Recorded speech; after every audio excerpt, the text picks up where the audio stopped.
देखिए latest episodes बिल्कुल ad free. Bharat Ratna doctor Bhimrao Ambedkar को कोटि कोटि नमन। ये कार्यक्रम डॉक्टर भीमराव अंबेडकर के जीवन पर आधारित है, जहां भारत की जनता के प्रति उनके योगदानों को पूरी सजगता से चित्रित और रेखांकित करने का प्रयास है। कार्यक्रम में दिखाई गई घटनाएं लब्ध-प्रतिष्ठ पुस्तकों से ली गई हैं। इस कार्यक्रम के जरिए चैनल की ओर से एक विश्वसनीय, सजग और सकारात्मक प्रयास है कि डॉक्टर बाबा साहेब भीमराव अंबेडकर के जीवन की संघर्ष यात्रा एवं गौरव गाथा पूरे आदर के साथ घर घर पहुंचे और उनके योगदानों से सभी संपूर्णता में परिचित और आह्लादित हों। चल बेटा, हम भी चलते हैं। भीम,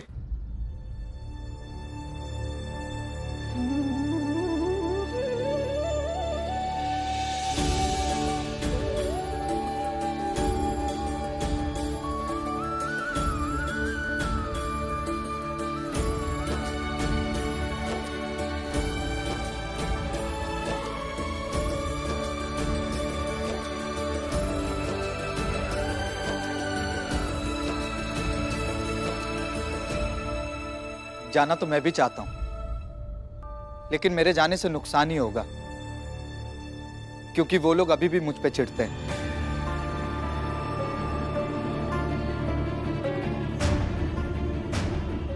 मैं समझ सकता हूं मालूम।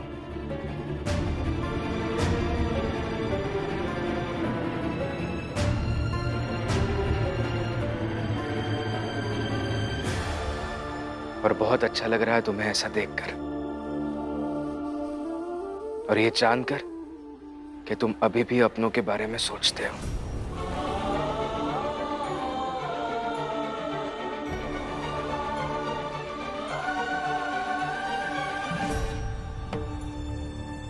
चलिए बाबा, चलिए काका। दीपक, तुम यहीं घर पर रहो और आई का ख्याल रखना।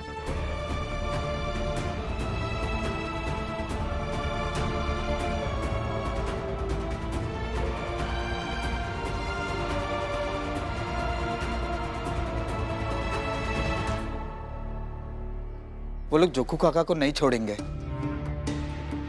ऐसे ही करते हैं वो लोग। सभा के नाम पे मुझे भी सजा दे चुके हैं। अच्छा ही होगा कि जोखू भाऊ को वो लोग ना छोड़े। मैं ऊंची जात के लोगों का मुखिया हूँ। पूरे बंबई में ऊंचे जात के लोगों का सुख दुख सुनता हूँ और न्याय करता हूँ। तुम छोटी जात के लोगों की हमारे पास शिकायत आई है, इसलिए ये सभा बैठी है। फैसला होगा।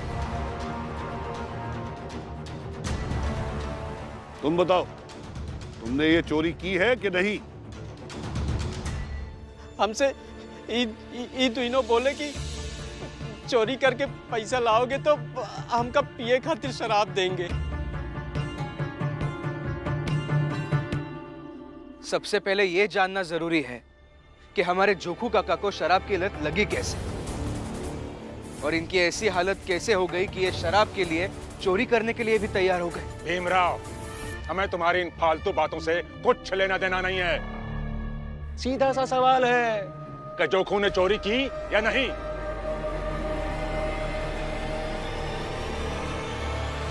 मगर किन परिस्थितियों में चोरी हुई है, इस पर गौर करने की जरूरत है।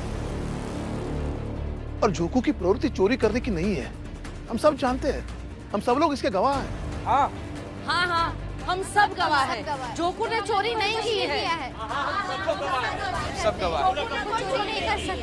मुखिया जी, बख्श दो हमारे पति को। मेघनाथ जी और उनके बेटे मिलके फंसा दिए हमारे आदमी को। अब तो पैसा भी वापस मिल गया है। माफ कर दो हमारे पति को। नहीं नहीं मुखिया जी,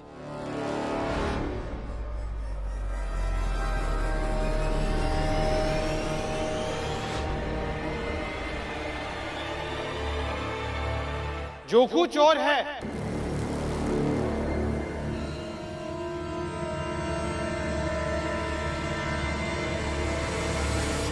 और इसने पहले भी चोरी की थी।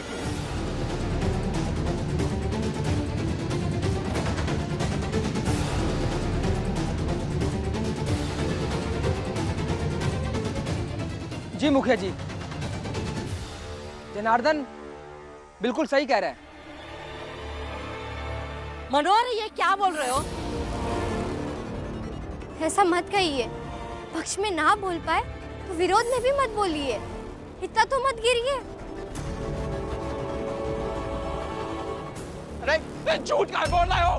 हम कहाँ चुराए तुम लोगन का? बताओ, अरे काहे झूठ बोल रहे हो?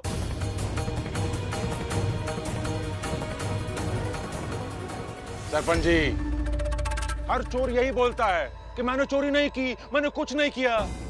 और वैसे भी यहाँ तो देखने समझने के लिए कुछ बचा ही नहीं है। देखिए ये सब जोकू के चौल वाले हैं, उसके साथ रहते हैं, उसके अपने हैं। ये सब कह रहे हैं कि जोकू चोर है, तो बस बात खत्म।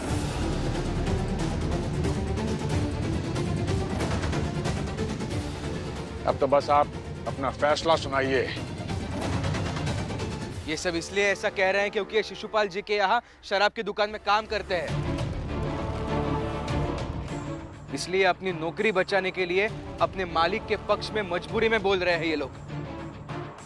वैसे तो हम भी कह सकते हैं कि पूरी जात का ठेका लेकर घूम रहे हो, तो जोखू को बचाना तुम्हारी भी मजबूरी है। अरे मजबूरियों से क्या लेना देना? सरपंच जी, आप न्याय कीजिए। नहीं मानते हम इस सभा को, जहां न्याय करने वाला ही कहता हो कि मैं सिर्फ ऊंचे जात के लोगों का ही सुख दुख सुनूंगा, तो फिर हमारी तरफ से कौन सोचेगा? अगर सोचेगा नहीं तो हमें न्याय कैसे मिलेगा? इसलिए अदालत चलिए, वहां तय होगा कि जोकू को क्या सजा मिलनी चाहिए। राम जी, नहीं मानते हो इस सभा को? उस सभा को जो हमारे समाज की न्याय प्रणाली की धूरी है? नहीं मानते हो ना, तो मत मानो, लेकिन इसका अपमान नहीं कर सकते तुम।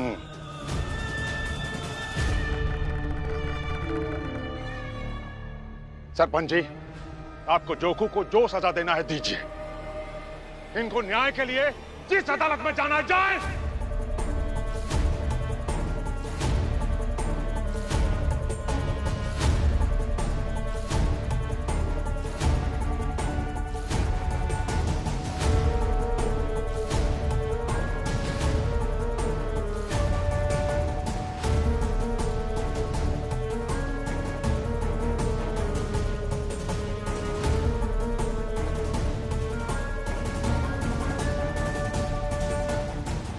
जब इसी की चाल के लोग कह रहे हैं कि ये चोर रह चुका है, तो फिर बचा ही क्या है?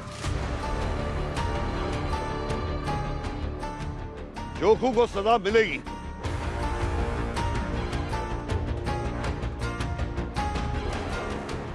और ये सभा ये फैसला सुनाती है कि जोखू को उसकी चाल से 4 दिनों के लिए निकाला जाता है।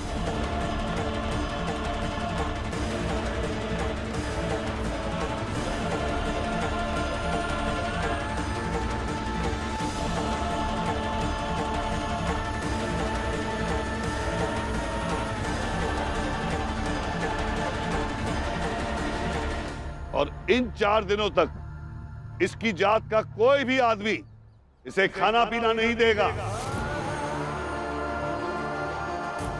और अगर इसे भूख लगी तो ये ऊंची जात के लोगों के पास जाकर भीख मांगेगा। और जिनका इसने पैसा चुराया है उनकी बिरादरी के सामने जाकर भीख मांगे, ताकि इसको इसकी औकात का एहसास हो। अब ऊंची जात के लोगों पर निर्भर है कि वो जोखू को भूखा रखे या उसे कुछ खिलाएं। और जो भी इस पंचायत का फैसला नहीं मानेगा उसे 4 दिन के लिए नहीं, हमेशा हमेशा के लिए समाज से बाहर कर दिया जाएगा।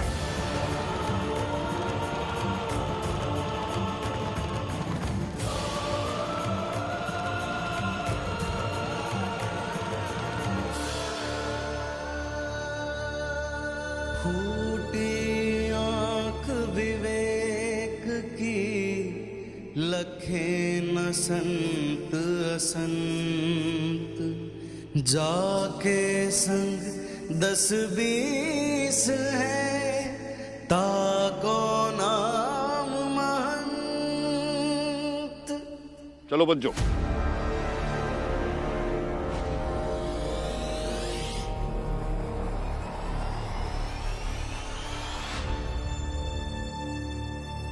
मुखिया जी मेरी बात सुनिए। आपने गलत फैसला किया है। मेरी बात सुनिए, जोखू काका 4 दिन तक ऐसे कैसे भटकते रहेंगे? ये नाइंसाफी है उनके साथ। आप लोग कुछ तो बताइए इन्हें। ये गलत फैसला करके जा रहे हैं। रुकिए, मैं जोखू काका के साथ नाइंसाफी नहीं होने दूंगा।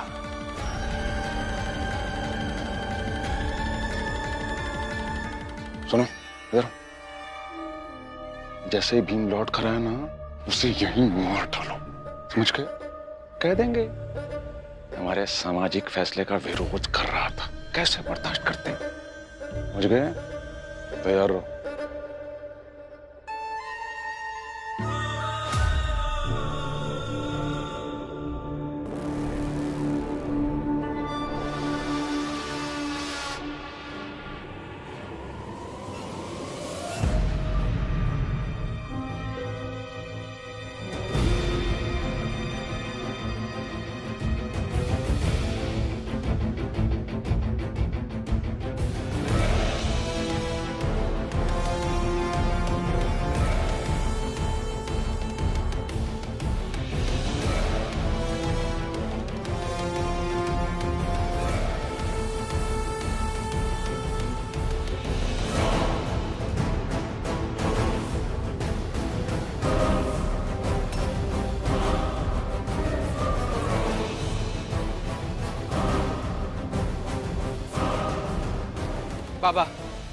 बाबा आप सही कह रहे थे। हमें इन लोगों के सभा के फैसले नहीं सुनने चाहिए। हमें अदालत चलना चाहिए, नहीं तो ये जोखू काका के साथ कुछ भी कर सकते हैं। चलिए अदालत चलते हैं और जोखू काका को साथ में लेकर चलते हैं। जोखू काका,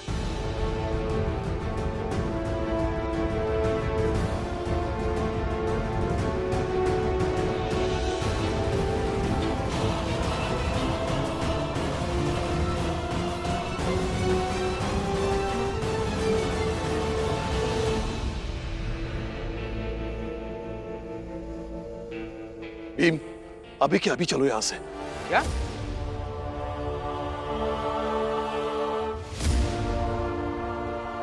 बाबा ऐसा क्यों कह रहे हैं आप?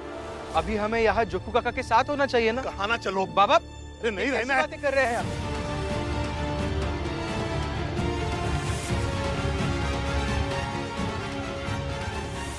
बाबा भीम को जबरन लेके गए, इसका मतलब जरूर कोई बड़ी बात है।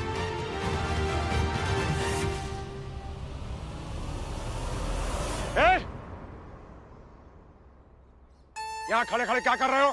हाँ? जाओ यहाँ से।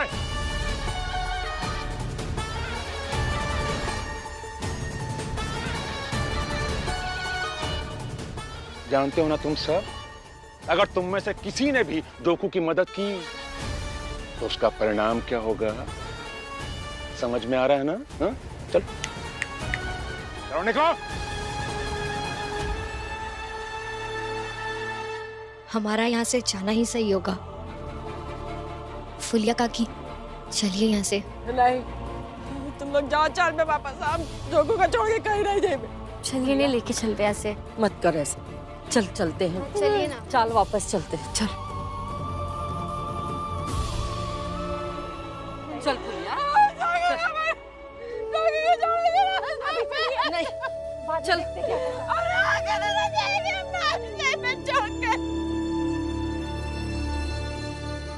और तुम सब काम पर चलो, जाओ जाओ। जी मालिक। जी मालिक।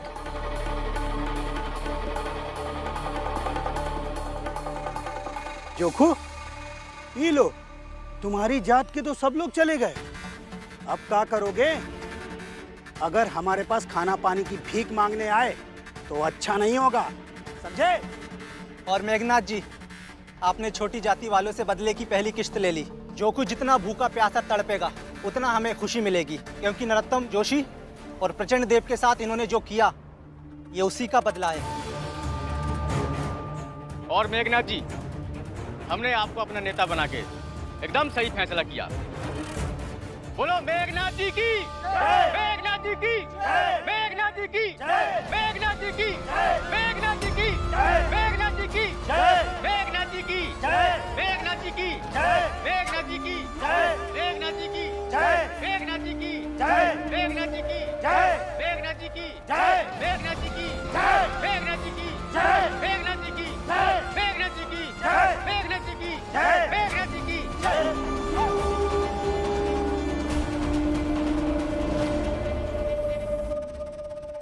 बाबा आप समझे ना मेरी बात को, हमें वहां होना चाहिए जोखू काका के पास।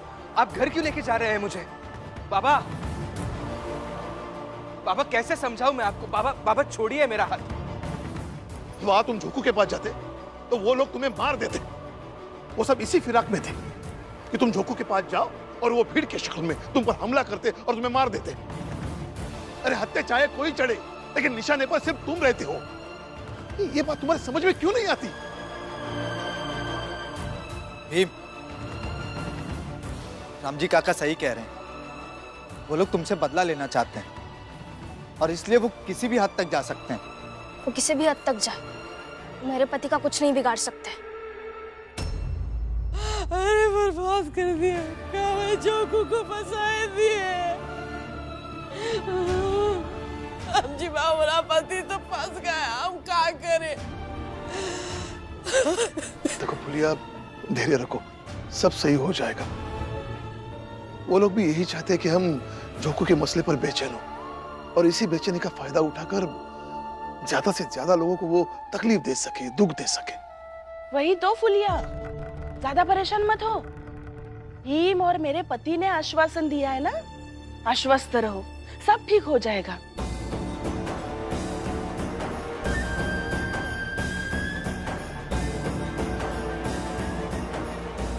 और आप चलिए अंदर, सब्जी बनाइए, रोटी बनाकर खाना दूंगी। इतनी बड़ी मुसीबत आई है और तुम्हें रोटी की पड़ी है। मेरे लिए सबसे बड़ी मुसीबत तो यही है कि मेरी बनाई गई रोटी मेरा पति गर्मा गर्म खाता है या नहीं। चलिए।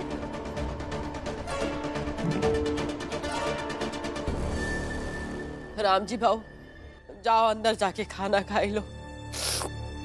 हमरे में अब इतना हिम्मत नहीं है कि जीजाबाई का बहस बर्दाश्त कर सके। जाओ, हम देख लेते अपना, जाओ। अब तो चलिए। अरे जिसके पति को सजा दी गई है वो खुद नहीं चाहती कि हम लोग यहाँ रुके। चलिए।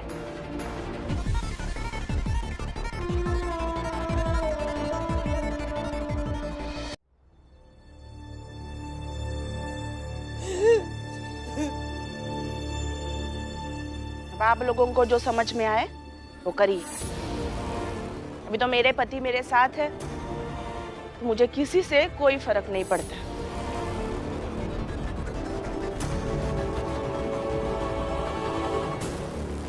हमने जोखू को बचाया। 4 दिन ऐसे रहेंगे भूखे प्यासे तो बीमार पड़ जाएंगे, कमजोर पड़ जाएंगे। अभी थोड़ा सहारा बचा लो जोखू को, हम हाथ जोड़ दे।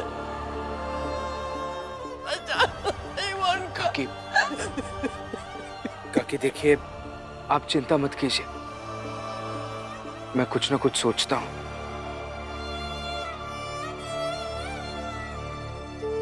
फंसा दिया उन लोग, हमारे पति को फंसा दिया। दरोगा साहब, जोखू काका के साथ गलत हुआ है, उन्हें सजा सुनाई है। मेघनाथ जी के कहने पर ऊंची जात के कुछ लोगों ने सभा लगाकर फैसला दिया है, और वो भी गलत फैसला। अब आप ही बताइए, हमारे जोखू काका 4 दिन तक कहाँ भटकते रहेंगे? आप कुछ कीजिए ना। अरे तुम समझ क्यों नहीं रहे हो भीमराव? सामाजिक न्याय में हम हस्तक्षेप नहीं कर सकते। देखो भीमराव, मैं एक व्यक्ति हूं और समाज मेरे जैसे कई व्यक्तियों का एक समूह है। आपके हस्तक्षेप करने की बात नहीं कर रहा हूं मैं, कानून के हस्तक्षेप करने की बात कर रहा हूं। और कानून को हस्तक्षेप करना पड़ेगा, क्योंकि ये सामाजिक व्यवस्था, ये समाज तो ऊंची जात के लोगों ने बनाया है। सामाजिक व्यवस्था में ताकत उनकी, पकड़ उनकी, फिर हम क्या सिर्फ पीसते रहे? ये लोग सरेआम ऐसे सभा लगाकर हमारे लोगों को सजा सुना रहे हैं, झूठे आरोपों में फंसा रहे हैं। ऐसा कैसे चलेगा दरोगा साहब? और कानून यहाँ हाथ पे हाथ रखकर बैठा हुआ है। आप हाथ खोलिए और चलिए मेरे साथ। जिद मत करो भीमराव। मैं जिद नहीं कर रहा हूं, मैं बस हमारे हक की मांग कर रहा हूं। और आपको हिफाजत करनी पड़ेगी। कानून व्यक्ति को सुरक्षा और स्थिरता प्रदान करने के लिए होता है, ना कि ऐसे भटकते रहने के लिए, मजबूर होने के लिए। देखिए, आप जल्द से जल्द कुछ ना कुछ कीजिए, नहीं तो ये भीमराव यही खड़ा रहेगा दरोगा साहब, नहीं तो धरने पर बैठ जाएगा, नहीं तो कुछ नई नौटंकी करेगा। इसीलिए मैं यहां आ गया हूं ताकि देख सकूं कि आज ये क्या करता है।